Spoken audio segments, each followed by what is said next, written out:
अस्सलाम वालेकुम, मैं हूं Shahzeb Khanzada. Supreme court of Pakistan में इख्तलाफात न सिर्फ खुलकर सामने आ गए हैं बल्कि और बढ़ते चले जा रहे हैं। बेंचेस की तश्कील से लेकर मुकदमात की समाअत और फैसलों की तशरीह तक हर इकदाम पर सवाल उठ रहा है और यह सवाल कोई और नहीं, खुद सुप्रीम कोर्ट के जजेस उठा रहे हैं। खासतौर पर चीफ जस्टिस उमरता बंदियाल के इख्तियारात और उनके इस्तेमाल पर मुसलसल बात हो रही है और आज भी सुप्रीम कोर्ट में एक ड्रामाई सूरत हाल पैदा हुई। जजेस के दरमियान तकसीम और इख्तलाफात की एक और मिसाल सामने आई।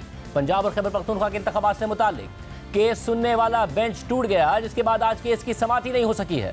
कल जस्टिस काजी फाइज ईसा और जस्टिस अमीनुद्दीन खान ने एक फैसला दिया जिसमें कहा गया है कि जब तक सूमोटो के तरीक़ाकार से मुताल्लिक रूल्स नहीं बन जाते उस वक्त तक आर्टिकल 184(3) के तहत होने वाले तमाम मुकदमात की समाअत मुलतवी की जाए और खुसूसी बेंचेस की तश्कील के लिए भी कवायद बनाए जाएँ। 3 रुकनी बेंच में से ये फैसला जस्टिस काजी फाइज ईसा और जस्टिस अमीनुद्दीन खान ने जारी किया है, जबकि जस्टिस शाहिद वहीद ने इस फैसले से इख्तलाफ किया है। अब इस बेंच में शामिल जस्टिस अमीनुद्दीन उस 5 रुकनी बेंच में भी शामिल थे जो चीफ जस्टिस की सरबराही में पंजाब और खैबर पख्तूनख्वा में इंतखाबात से मुताल्लिक केस की समाअत कर रहा है। कल रात ये फैसला जारी हुआ और आज सुबह जब चीफ जस्टिस की सरबराही में 5 रुकनी बेंच समाअत के लिए आया तो चीफ जस्टिस उमरता बंदियाल ने कहा कि जस्टिस अमीनुद्दीन खान कुछ कहना चाहते हैं और फिर जस्टिस अमीनुद्दीन ने कहा कि गुज़िश्ता रोज़ के फैसले के बाद बेंच कार्रवाई जारी रखना चाहता है, लेकिन मैं जस्टिस काजी फाइज ईसा के फैसले के तनाजुर में केस सुनने से माजरत करता हूँ। इसके फौरन बाद किसी कार्रवाई के बगैर 5 रुकनी बेंच उठकर चला गया।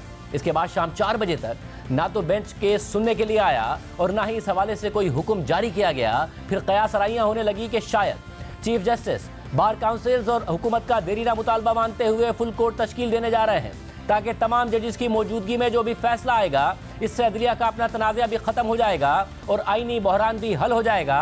मगर फिर 4 बजे के करीब अदालती अमले ने आकर बताया कि कल सुबह 11:30 बजे यही बेंच केस सुनेगा, लेकिन जस्टिस अमीनुद्दीन खान इसका हिस्सा नहीं होंगे। यानी चीफ जस्टिस की सरबराही में जस्टिस एजाजुल अहसन, जस्टिस मुनीब अख्तर और जस्टिस जमाल मंदूखेल ही समाअत करेंगे। लेकिन अहम बात यह है कि आज जो कुछ हुआ इसका कोई हुक्मनामा सामने नहीं आया है। ना तो जस्टिस अमीनुद्दीन खान के बेंच से अलग होने की तहरीरी वजूहात सामने आई हैं और ना ही चीफ जस्टिस का बेंच के टूटने और मजीद समाअत कैसे होगी इससे मुताल्लिक कोई तहरीरी हुक्मनामा सामने आया है।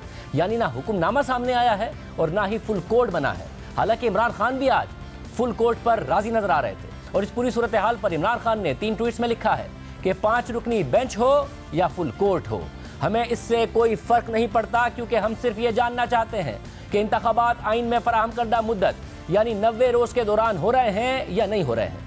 मैंने अपनी 2 असेंबलियाँ तहलील करने से कबल अपने चोटी के आइनी माहिरीन से मुशावरत की और उन सब की मुत्तफ़िक़ा राय थी कि इंतखाबात के 90 दिन में इनेकाद के हवाले से मुतल्लिका आइन शिक को फलांगना मुमकिन नहीं है।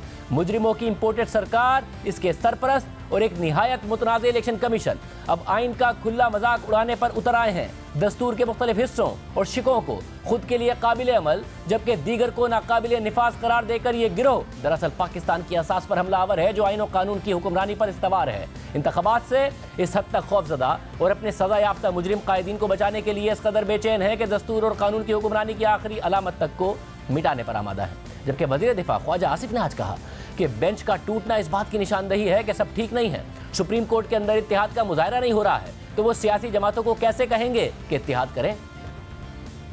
बेंच का टूटना है या जो 4-3 और 3-2 की जो क्राइसिस चल रही है इस बात की निशानदेही कर रही है कि ऑल इज़ नॉट वेल। सियासत इस वक्त जिन हालात पे जिस नैज पे पहुंच चुकी हुई है, मेरा ख्याल है कि सुप्रीम कोर्ट को अपने आप को उससे महफूज रखना चाहिए। यहाँ पे अंदर इत्तेहाद का मुजाहरा नहीं हो रहा तो वो सियासी जमातों को किस तरह कहेंगे जी आप इत्तेहाद का मुजाहरा करें। सियासत जो है सियासतदानों के तक रहने दें। खुदारा सियासत जो है वो ऐसे अदारों में ना दाखिल होने दें जिन अदारों के हाथ में तराजू है। अब सूरत हाल यह है कि सुप्रीम कोर्ट के सीनियर तरीन जज जस्टिस काजी फाइज ईसा और justice Aminuddin Khan chief justice के इख्तियारात पर बाकायदा एक फैसले में सवाल उठा चुके हैं, जबकि इससे पहले जस्टिस याया अफरीदी और जस्टिस अतर मिनल्लाह इंतखाबात से मुताल्लिक खुद नोटिस पर सवाल उठा चुके हैं और अपने इजाफी नोट दे चुके हैं, जिनसे बाद में जस्टिस मंसूर अली शाह और जस्टिस जमाल मंदूखेल ने भी इत्तफाक कर लिया और यह करार दे दिया कि फैसला 3-2 का नहीं बल्कि 4-3 का है। इसके बाद कल की समाअत में जस्टिस जमाल मंदूखेल बार बार ये मौक़िफ़ दोहराते भी रहे और खुली अदालत में पूछते रहे कि 1 मार्च का ऑर्डर ऑफ द कोर्ट कहाँ है। यानी सुप्रीम कोर्ट के 6 जजेस तहरीरी फैसलों में खुद नोटिस और चीफ जस्टिस के इख्तियारात पर सवालात उठा चुके हैं। अंदरूनी तकसीम और इख्तिलाफात में इजाफा हो रहा है। एक तरफ सुप्रीम कोर्ट में यह सूरत हाल है और ऐसे में हुकूमत भी अदलिया के हवाले से मुतहरिक हो गई है। 2 दिन पहले वज़ीर आज़म ने कौमी असम्बली से खिताब करते हुए इन मामलात पर कानून साजी की बात की। फिर काबीना ने supreme court practice and procedure के नाम से एक मुजव्वज़ा बिल की मंजूरी दे दी और उसी दिन यह बिल कौमी असम्बली में पेश किया गया, जिसमें तजवीज़ दी गई कि सू मोटो और बेंचेस की तश्कील का इख्तियार चीफ जस्टिस से लेकर 3 रुकनी कमेटी को दिया जाए, जिसमें चीफ जस्टिस समेत 2 सीनियर जजेस शामिल होंगे। इस बिल में आर्टिकल 184(3) के तहत होने वाले फैसलों में मुतासरा फरीकैन को अपील का भी हक दिया गया। फौरन ही यह बिल कायमा कमेटी को भेजा गया, जिसने कल सुबह के इजलास में इसकी मंजूरी भी दे दी और फिर कल ही हुकूमत ने यह मुजव्वज़ा बिल कौमी असम्बली से शिकवार मंजूर करा लिया और आज सेनेट से भी मंजूर करा लिया है। सेनेट में बिल के हक में 60 और मुखालफत में 19 वोट आए, जिसके बाद इसे मंजूरी के लिए सदर मुमलिकत को भेज दिया गया है। इस पर तहरीक इंसाफ के वकील अली जफर ने कहा है कि अदालती इस्लाहात का बिल आइन से मुतसादिम है और अगले 15-20 दिनों में कलअदम करार दे दिया जाएगा। सुप्रीम कोर्ट के इख्तियार में किसी किस्म की मुदाखलत करनी है कानून के ज़रिए तो उसका एक ही तरीका है, वो आइन। आइन के ज़रिए आप कर सकते हैं, नॉर्मल कानून के ज़रिए कर ही नहीं सकते। मैं आपको on the house, on the floor of the house कहता हूँ कि अगर हम ये इस किस्म का कानून पास करेंगे, अगले 15-20 दिन में ये कानून को कलअदम करार दे दिया जाएगा। इससे पहले तहरीक इंसाफ के रहनुमा फवाद चौधरी ने जस्टिस काजी फाइज़ा के फैसले पर कहा कि यह शरारत है, लेकिन बैरिस्टर अली जफर का कहना था कि कोई शरारत की बात नहीं है। कल जज साहब ने कह दिया था इलेक्शन कमीशन को और बाकियों को कि वो आ जाए एक प्लान लेके, उम्मीद तो है खत्म हो जाती है। बाकी तो छोटी मोटी शरारतें हैं ये कर। सर कल जस्टिस काजी फाइज़ा साहब का भी एक फैसला आया जिसमें कोई फैसला नहीं है, ये शरारत थी इनकी। किनकी? कोर्ट रिपोर्टर्स का ग्रुप है ना, आपको पता है। कोई शरारत की बात नहीं है, ये एक फ़ैसला है, अदालत का फ़ैसला है, कोर्ट का फ़ैसला है और जिस तरह किसी और बेंच का फ़ैसला होता है उसको इज़्ज़त से देखना चाहिए। फ़ैसले के ऊपर आप बेशक तनकीद करें, आप बात करें, लेकिन फ़ैसला है। कल कसूर में जलसे से खिताब करते हुए मरियम नवाज़ ने अदलिया के हवाले से कहा था कि इमरान खान के पीछे ना लगें। इमरान खान ने अपने हर सहूलतकार को इस्तेमाल भी किया है और फिर इसकी मट्टी भी पलीद की है। आज अपने इसी बयान के हवाले से ट्वीट में मरियम नवाज़ ने लिखा है कि ये एक नाकाबिले तरदीद सच्चाई है। ना सिर्फ अपने साथी साजिशियों बल्कि अपने दोस्तों और सहूलतकारों को भी इस्तेमाल करने, बदसलूकी करने और फिर तर्क करने की इस पागल आदमी की तारीख है। जज 2 बार सोचें और मोहतात रहें। जनरल बाजवा, जनरल फैज, साकिब निसार और एक ना तमाम फहरिस्त है। दोस्तों और ख़ानदान वालों की एक और फहरिस्त है जिनके पैसे पर यह पलता रहा, खाया पिया और फिर धोखा दे दिया।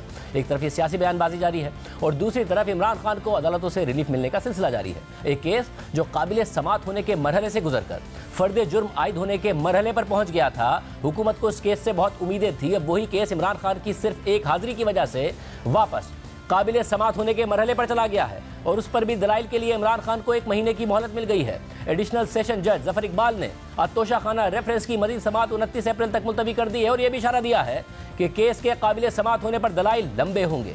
जबकि दूसरी तरफ जज को धमकी देने के केस में भी इमरान खान को दोबारा रिलीफ मिल गया है। गुज़िश्ता रोज इमरान खान के जो नाकाबिल जमानत वारंट गिरफ्तारी जारी हुए थे, आज सेशन अदालत ने वो कल तक के लिए मुअत्तल कर दिए हैं। और सिर्फ यही नहीं, बिलाखिर मुतअद्दिद समातों और फरीक़ैन के दलाइल मुकम्मल होने के बाद आज इस्लामाबाद हाई कोर्ट ने यह फैसला महफूज कर लिया है कि टीरियन वाइट से मुताल्लिक केस में इमरान खान की नाअहली का मामला काबिल समात है या नहीं है।